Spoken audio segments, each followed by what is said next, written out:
Hey, what is up, everybody? Welcome back to another episode of the CuzNCiseal Show. I'm your host, CuzNCiseal, aka Mike Fowler.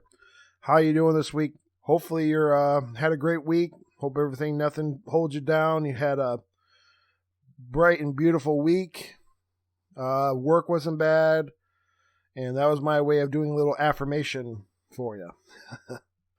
Yeah, knowing how I talk this week, we're probably gonna have a nice, smooth in and out show, just because of we're just gonna be talking about like the indie world presentation, the blip of Resident Evil presentation, and then we'll have, of course, do hot picks, and then also wanted more say it here right up the top.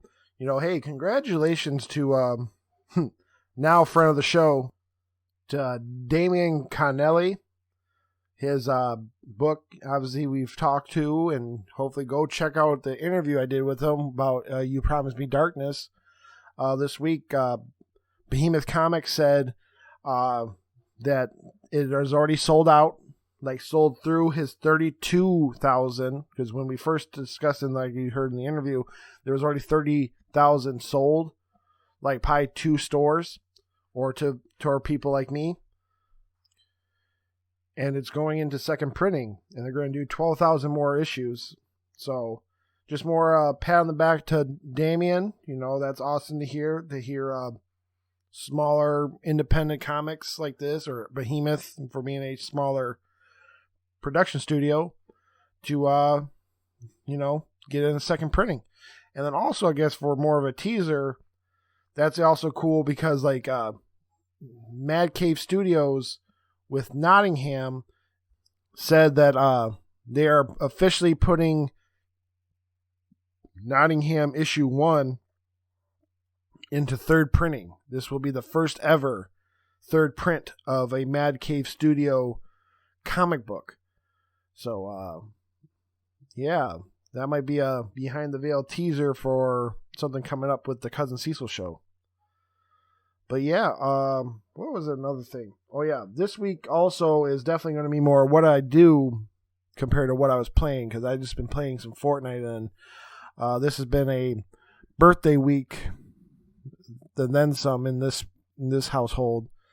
It was my fiance's, and then just not in my house, but I was my dad's is the next day, and then yesterday was my stepson's birthday. So just been a little bit busy. But I did get to be fortunate of getting a CuzNCiseal hot pick before it comes out. And the only reason why this is going to be a hot pick, because of, I just want to, give the listeners a reminder that this is coming out, especially if you are a Fortnite gamer and you just want, a new skin or whatever. But I was fortunate enough to get Batman Fortnite 0 Point issue 1 early.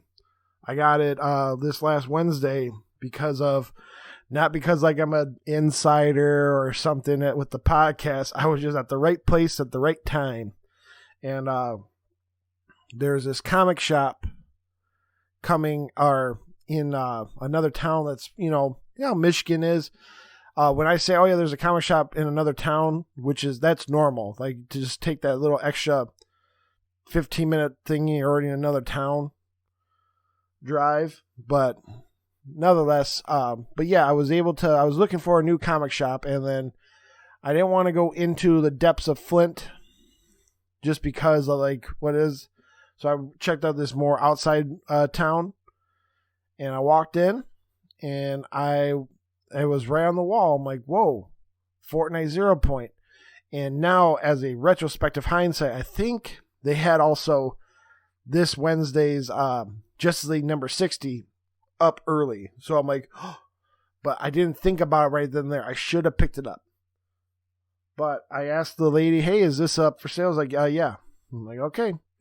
Because I'm not that one. I'm not going to try to say, oh, no, take it back. It's a week early, like a nerd. No, I picked it up. I also saw they had some variants. They didn't have the mustard variant that I wanted, Donald Mustard.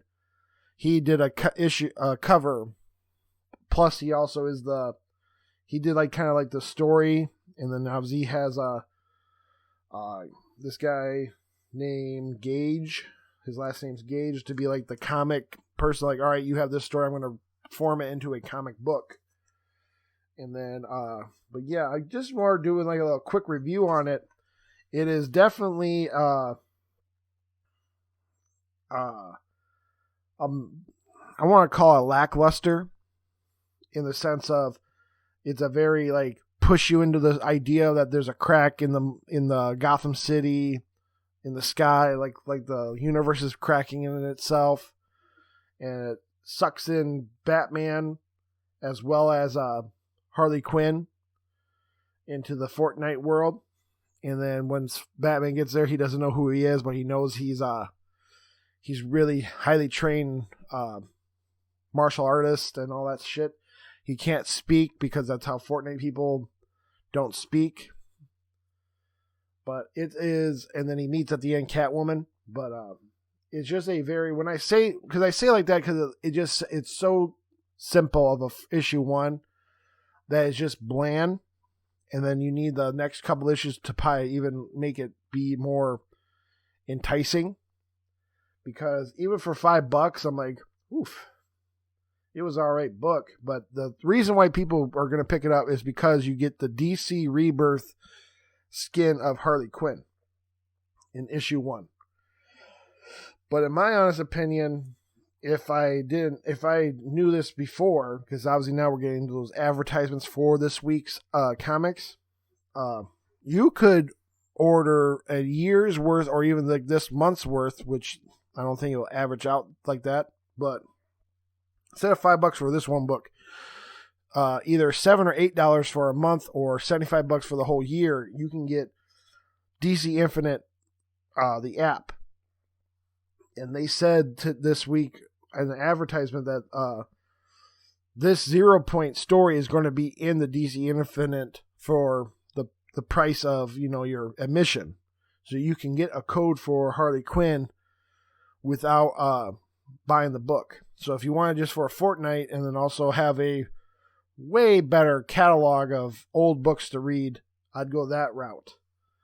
But the artwork's okay, but it's very lackluster, like, because of just being a more setup, and then like boom, Batman's in the world of Fortnite, and then it kind of leaves you at that Batman knows like the aura of Catwoman, knows why he's drawn to her, but he doesn't know why, because he's obviously the memory loss of the whole shtick of the whole comic.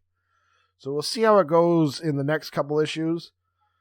But yeah, it was all right. I just more felt fortunate that I found it in a comic book shop, because that goes into my whole conversation I wanted was I was looking to have my own local comic book shop again because of moving down here. And also, just to have, but I live in the troubling problem around here seems like is, the comic shop is on its like last leg. So it really focuses on like the big two, maybe Walking Dead, maybe some more bigger, independent comics. Like they had issue 2 of Noctera. So I'm like, ooh. So I got to pick that up. So I'm still up to date with Noctera, which is an excellent series from Image. That's why it was a CuzNCiseal hot pick. But I like the idea of maybe living in a bigger town. I like to go, like, the closest one to me, which I like to go still to, is State of Comics in Plymouth, Michigan. And that's where they're going to have, it sounds dumb, but they're going to have Darby Allin from AEW going to be there for like a meet and greet on May 8th. I'm like, ooh, that sounds tempting. But yeah. I've only been to like 4 comic shops in the sense of like I've done business there. And I support I don't like how they do variants. For majority of them, there was only one comic shop that I did enjoy his variants idea, but I understand if you don't know what variants are, like a different cover of the same story, but obviously gives you like incentive to buy that version because it's a different cover, or like a different artist made the cover and blah, blah, blah. One place I went to, he's a little not, I don't want to say trustworthy, but the idea that he just had like shipments not come in at the right time or even like on the right Wednesday, which was like odd, but that I did support his variants because he just left them on the floor of the store, so you can pick them up and it'll be the same price as buying like the regular cover. I support that idea. But we're in a time where, and there's also, I've been watching a lot of YouTube, there's been a buyer's market right now for comics. The pandemic has been kind of opening up people back into that market, because obviously it's never been gone. But now it's definitely a buyer's market where people are actually willing to pay $30 for a issue on the first get-go. Where I believe it should be, if I owned a comic book store, which I'd be in the ground priority. But I believe, hey, that Wednesday, if you come in and through the weekend, you have that much time to buy it book price. On Monday, because a lot of places have Monday closed for some reason, but like the next time I'm open, it will be now what the price is on the street or like on eBay for those things. I want to be fair to the people who can walk in or my people, so they might not know about a variant off the get-go because of how ordering works. But apparently you can now, back to, I want to keep on the same track. But yeah, so those other 3 comic book shops out of the 4 do that more market of like, oh, that variant's already X amount of price higher than the book price. Case in front, the 0 Point comic was they had some variants, but they already had one that was $10, so that's double the book price just because it's a variant cover. I'm like, I don't know, man. But nevertheless, I understand that's how these smaller mom and pop shops can kind of stay afloat because of just how it is with variants. And then also I'll give a more reaming occurrence is that the one place I got the 0.1, they said you can order variants before they come out and we have no problem. They'll be the book price, blah, blah, blah. Just obviously they can't like, order like the incentive. So like 1 out of every 25 will have this cover. Yeah, I understand that. So I get it. So that's where I go into. That's why I just go through midtowncomics.com, because they just run the whole New York City comic store, and they have variants out the wazoo that they don't price them higher or not unless they're now up to value at the end, like, at the end of the month or some shit. But I digress. Go support your local comic book shop. I know I made a whole spiel about it, but that's what keeps the wheels on the ground.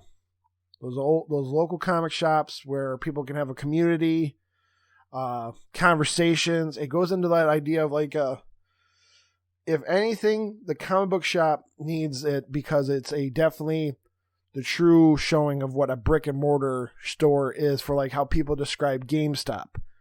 You need that person with the maybe the expertise or the idea of like, hey, is this book good? It helps push even these independent stories because everyone knows what Batman is. Everybody knows who Spider-Man is.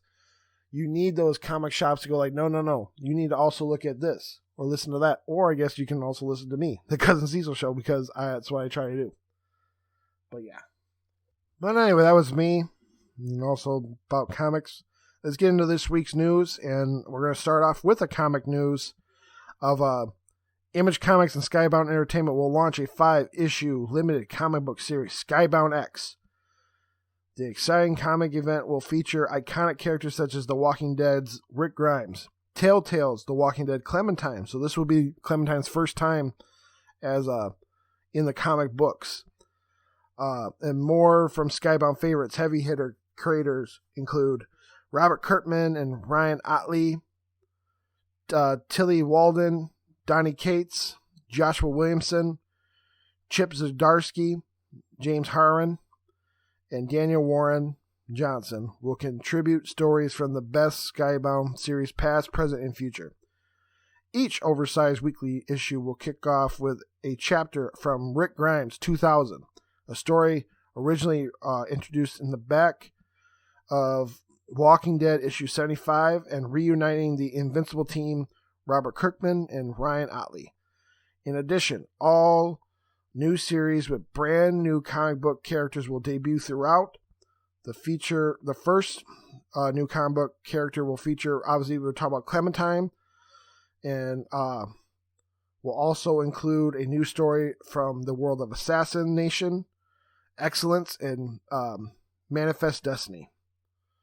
So that's really cool. I mean, that's really cool that it's more to celebrate. I don't think it's been 10 years. I think it's been more than that. But it's more to celebrate Skybound's. Is it 10 years? I'm not sure. It's just to celebrate the studio. And so, obviously, Robert Kirkman tried to play coy and say, oh, I don't know if we're going to do anything. Then surprise, boom. So that's really cool. I might look it up. I might pick up a couple of those. I want to get especially the Clementine covers and stuff, because that's her first time being in the comic book. So, woo, talk about variants. That might be some money down the road. But yeah, we are going to get into the Indie World presentation from that came through, and we'll start off with they start off the presentation with Route 96 from DigiArts. Was shown and looks amazing. The studio says it is a procedural world and story that can have up to like 1,000 options to run through it. And like the idea that it seems to me from the trailer, like you and your sibling, because I think it can either be boy or girl, are either hitchhiking or driving through like a Highway 96. And then the trailer shows like, you go, yeah, one of the stories was like we're driving. One of them we're hitchhiking. One of them was like we're being smuggled. One of them is like we're not being smuggled, but like we're like in a like a truck hiding from the law, but like they're helping us, convoy down the road. It looked awesome. I can't wait. I'm hoping to hear more like when it comes out, because it's just said out this year. We'll see how it goes, but it looks amazing. And then, friend of the show, quote unquote, Aerial Knights Never Yield is officially coming to the Switch, as well as the rest of the consoles, like we've discussed with him on our interview. Go check it out. There is a demo out now for the Switch, and he also, I just saw on a tweet a couple days ago that there's going to be an update to that demo, because he said he missed some shaders and some shit in his demo. But again, go check out at Aerial Knight on Twitter, because that's where he definitely does all the announcements for Never Yield. And it comes out May 19th. He said it. All consoles May 19th, so it's just around the bend. And again, I'm more thankful that I got to chat with him. He seems like a really cool dude. And but yeah, congrats to Aerial Knight for getting onto all consoles, even though I asked him just through text. I'm like, did you know back then? He goes, yeah, I knew. I'm like, oh, you sneaky snake. But yeah, that's awesome to hear that that runner is coming to all consoles, and especially for Switch, because I think that would have been I think it's going to be a real seller on the Switch, just because of how the atmosphere of indie games are on Switch. But we can keep moving forward. And from, I never know how to say it. Annapurna Games or Studios is this game called Last Stop. It's a story action game with 3 tangled stories that, cross, weave, and all that shit together. It was such a small trailer. That's how I just described it in the whole thing. Another Annapurna game called Hindsight, a very narrative, assuming puzzle game. I want to make sure before I say anything. Yeah, for some reason I think that Hindsight kind of it reminded me of I don't remember if that was the first person one or not, but it's just another narrative puzzle game coming down the pipe, which is, cool, and just knowing to see these indies. The problem with some of these trailers is I get excited, but also they're so short, like some were like 45 seconds. I'm like, how am I supposed to talk about that besides if I ever did like a live reaction, go, oh wow, that looks cool. But I digress. OlliOlli's creator Roll7 is back with another skateboarding game with OlliOlli World. In the story, you're looking for the skate gods. Out this winter. And then this one that kind of caught my eye, and behind the veil, I tried to send him a message to get interview through me because he hit the criteria. His studio only had like 270 followers. His personal one only had like 1,700. So, and the DMs are open. So I'm like, all right, perfect. So I sent him a message, and he very nicely said he had to decline because he's in production of another game coming. So, hey, it is what it is, but I shot my shot. But the game I'm talking about was called The Longing from Studio Seifuz. It's Seufz. So, I mean, it is definitely not English for me to say it. It is by far the craziest idea I've heard for a video game. You play a lonely servant, and the main task is to wait 400 days in real time. There's time-based puzzles, and it's hand-drawn, because it is a very... The drawings remind me of... Remember back in the 90s, I might be saying the wrong name, but there was a translation set of cartoons. I think it was like the World of Muzzy. And like it just had that style of artwork. Like it seemed like this little servant could have been part of like the Muzzy universe of translating languages for you. But I just think it was really neat, and it sounds crazy, the idea of having a real life timer to show you 400 days, and it's out now. It came out like that same day as the Steam Indie World. And of course, I'm assuming there are probably spots in the game that you can make time go faster, maybe go back in time if you miss something. If like, oh yeah, between day 200 and 250, that's actually when this door opens. Sorry you missed it. You gotta put, back up. I'm assuming that game has it. I'm not saying like this guy is like, nope, you gotta play it straight up 400 days. Good luck. But it just looked really cool. Next, and then I said out now. There is no game. Wrong Dimension by Draw Me a Pixel is a point-and-click comedy adventure, tons of puzzles and innovative tasks to try out, and available now. It came out the same day. Next up was they re-showed the TMNT Shredder's Revenge, officially coming to Switch. It looks so good. It hypes me up, and more out later this year. And the trailer they showed in the indie world definitely looked like more of a, not just like the previous trailer was like an overall like, here's the game. This one definitely had like a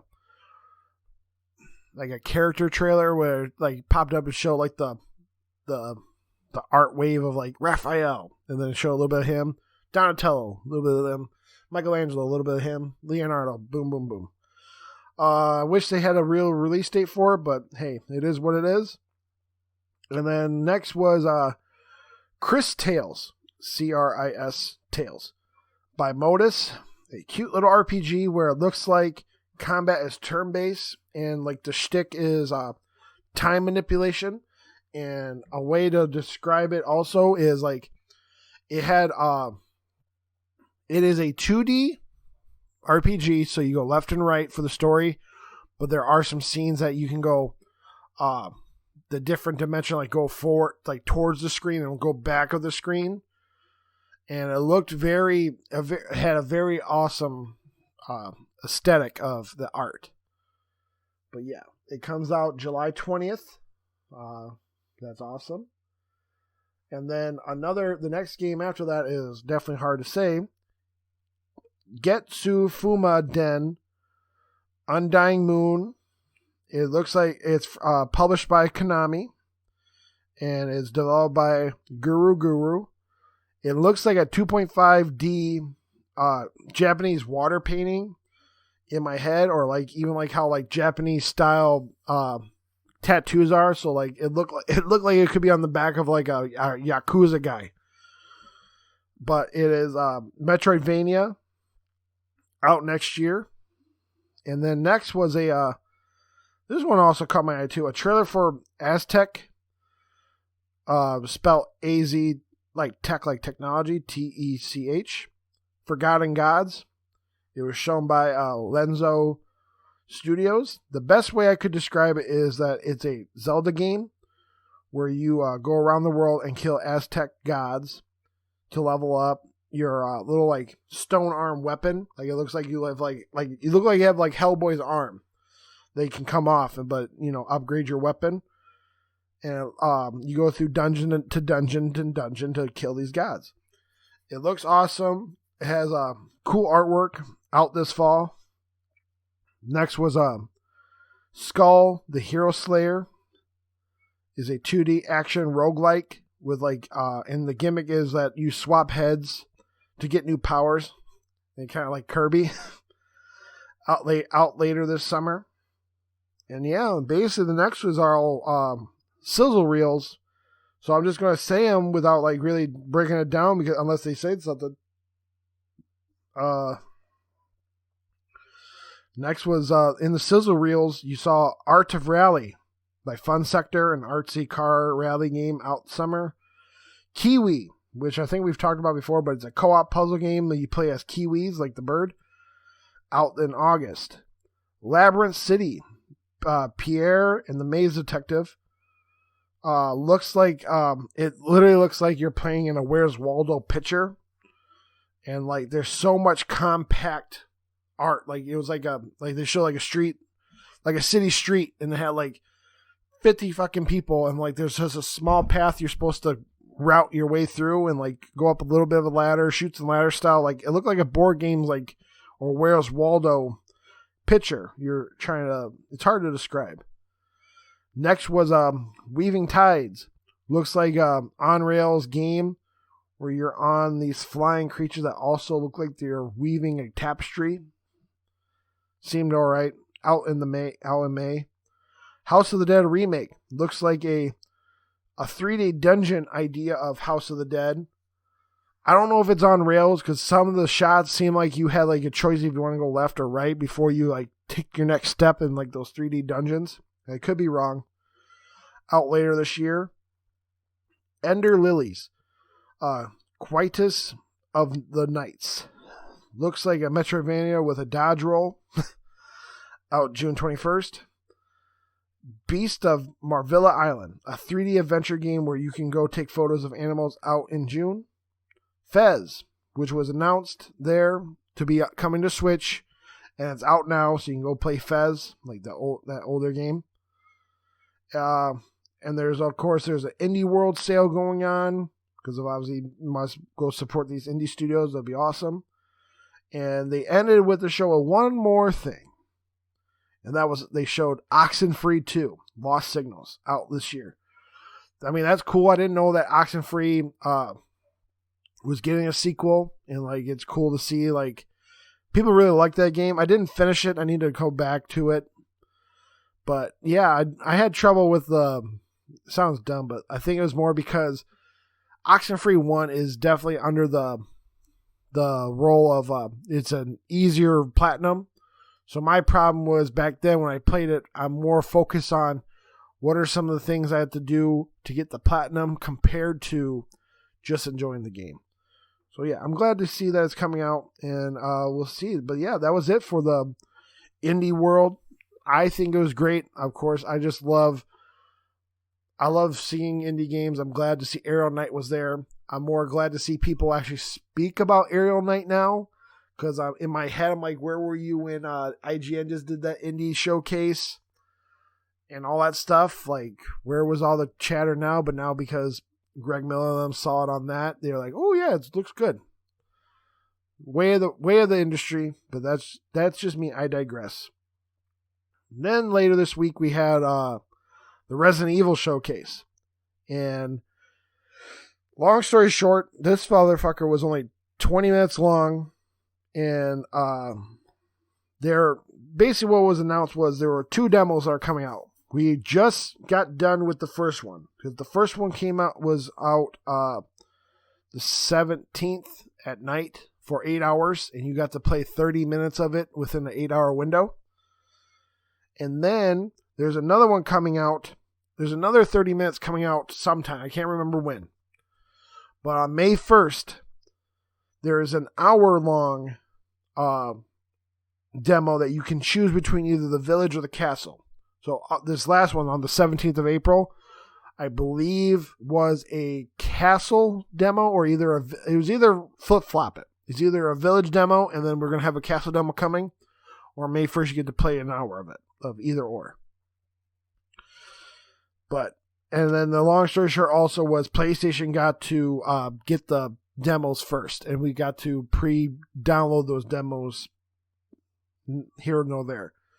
They also announced that Resident Evil 8 is going to bring back Mercenaries mode.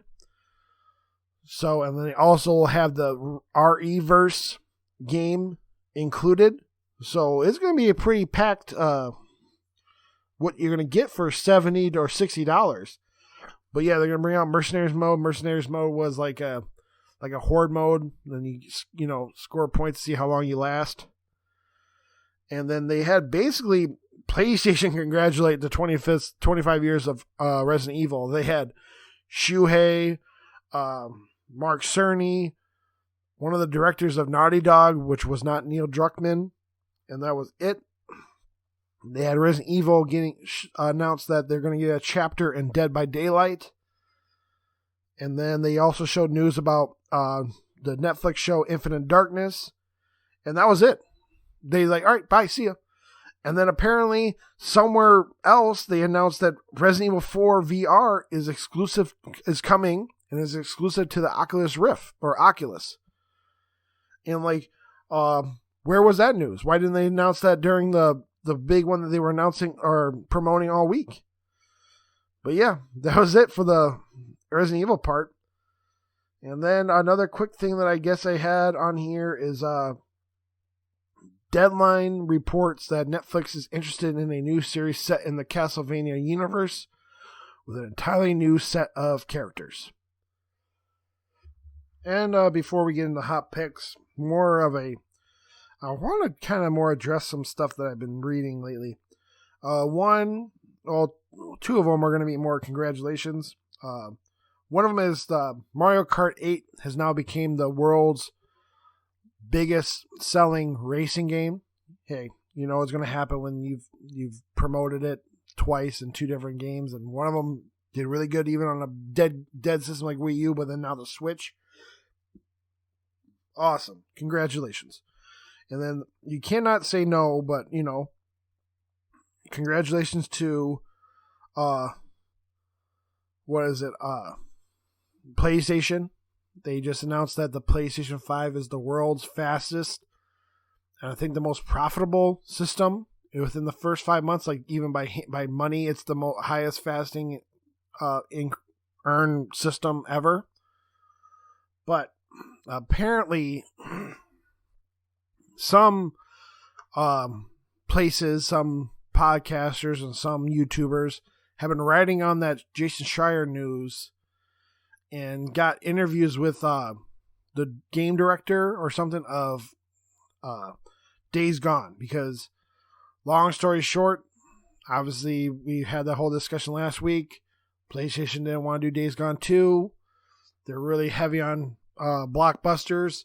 And now this week, there's been more trickle-down shit that I've been hearing from this whole interview. Like someone said PlayStation are trying not to get anything. They've been really heavy worried about Metacritic scores. And then for some reason, the director, again, I'm only going by headlines, so he might have rephrased it like this, but like people are putting like Push Squared has like the director said also he kind of promotes that people should go like write those petitions or like those Change.org shit saying that you want Days Gone 2. He also says if you really liked Days Gone, you should have bought it when it was full fucking price. Like, that's what the headline says, so I'm assuming that's his quote. So, it's just, again, another little thorn in the side of, like, I don't know what to do about that story, because we'll see. There's been just very much silence. I don't know if it's the pandemic, or I don't know about that, because obviously PlayStation's running on its own little bandwagon. But also just more so you know that MLB The Show 21 came out, and it is quote-unquote probably the easiest MLB The Show Platinum. So that's cool to know. And also I hope Xboxers like it. Hope they are enjoying it. And hopefully, I don't know. I wonder how long it is on Game Pass, because of wonder if it's an 8-month window, maybe just this season. Maybe they'll treat it like what's the word? Because it is MLB they're dealing with. I wonder if they'll treat it like a sports game. It's only good for the season of. Once the World Series over, it's gone. Bing bang boom. But yeah, we'll get into it. And this week's hot picks, music, from the band, or from Girl in Red. The song's called "You Stupid Bitch." It is. I just heard it on, like, obviously New Music Friday, and it is definitely it's definitely an indie pop, like indie band sounding, even though apparently it's just some girl, like, and she's doing all the music. But it is definitely one of those, like, summertime cruising, or even like when I first heard it, I'm like, man, it makes you feel like just on a sunny day, push your skateboard and, like, cruise down the street or get to a park. And it just has it's a nice, like, indie vibe towards it. But yeah, it was Girl in Red. The song's called "You Stupid Bitch." TV. This one's been out for a little bit, but I just picked up on it. HBO Max is Made for Love. It is a sci-fi comedy about the idea of, like, they even, like, the company that's in it is kind of like a off-brand Google. I think it's called Google. But, like, what if they make a microchip so that couples can start sharing thoughts, memories, like, just become like a unison object. And long story short, the test subject number 1 is the main girl of the owner of Google, and she didn't know that she had the chip in her. And that kind of opens up the whole spiel. And, like, Ray Romano is her dad. And she had to escape the Google, like it's like a different style of, like, so Google is, like, in, like, this fake world tower. And she got to leave, and then she goes out to, like, the real world, which is, like, she lives, like, in, like, the desert, or, like, it's like, it just looked really off, like the real world did. And she goes back to her dad, and her dad has, like, a synthetic, I don't want to say blow up doll, but, like, those sex dolls, that's the word. And Ray Romano treats her like it's, like, a real human, like, walks around with him so that she can see everything going on. It's pretty funny, but it is HBO Max's Made for Love. I think there's only, like, six episodes, but it's pretty funny. Go check it out. And then, like we always do now, for this week in comics, I will say, though, it was kind of a slower week for comics, but still always a good time to pick them up. And I'm still showing you issue 1s of the things, like, for Marvel, Way of X, issue 1. And I'm assuming Way of X is going to be starting, like, the new creator team of the X-Men to write off the coattails of Sword of X and all that fun jazz. So we'll see how that goes. But yeah, Way of X. Of course, Batman Fortnite 0 Point. And then from Boom Studios, The Many Deaths of Layla Starr by Ram V, the guy who does Swamp Thing. This one is called from Aftershock Comics, called Girls from Dimension 13. Just looks like a more sci-fi looking comic. We'll see how it goes, because I want to just more promote it, because it's A, indie, B, which I've learned with this Damien thing, Like if you want some good artwork or maybe like a big story, or not big story, a lot of pages of art, go for indie. Cause like that $4 might get you like 39 pages compared to the 27 or more or less from a bigwig one. But yeah. And then also just more, because I can't remember. This is Behind the Veil, and this is how my brain works. I don't know if I just said it or I said it on a previous recording that I found out that it was on the wrong microphone. But congratulations to Damien, like I said, which I know I said that already, for You Promised Me Darkness and Behemoth. And then I want to just more congratulate Mad Cave Studios that more for a teaser. Nottingham issue 1 is now going into third printing. You know, you can go pre-order right now, but it's going to come out in May. And this is the first ever third printing for that studio. So also for collectors, this might be one to go pick up because of that thought. But more Behind the Veil, because I'm gonna be interviewing Dan Hazan this coming Thursday. So it'll be out 2 Wednesdays from now. But yeah, and then I might as well also say that too. But I wanted before I get into that one thought that just came in my head, if you guys want a Batman issue that's better than Fortnite Zero Point that we already talked about, but I also read it. Last week's hot pick, Batman the Detective from Tom Taylor. That book has a great intro to a Batman story that's only 6 issues, just like Zero Point. But it has definitely more of a classic Batman that has more of a always prepare for everything. And he's obviously still doing a detective crime scene style talk, but it's Batman going to London and just finding out about this new bad guy named Equilibrium that is killing people who Batman saved. And the part that I thought was really cool was he made it to London. He's right there talking to one of the good guys, like the squire there. And he starts putting on these gloves and like, what are you doing? He goes, oh, it's been getting colder and colder each time we've been talking. And boom, you see Teen Titans Go person named Gentleman Ghost. And he put on gloves so he can punch a ghost. And so it's like that classic Batman that's like prepare for everything. So it's a really cool, fun ride. So just more kudos to Tom Taylor for that. But yeah. And also just more for Behind the Veil. I was very fortunate enough to set up, and then I was able to, there is going to be a special Cadillac on Mars cross CuzNCiseal show that me and Chalfie got to interview internet legend, the King of Farmington, Cluner. And I more so that my listeners know it's gonna come down the pipe, but I'm holding on to it because of one thing that you'll probably hear on it without me saying it, but also I think it's just because I prefer this style.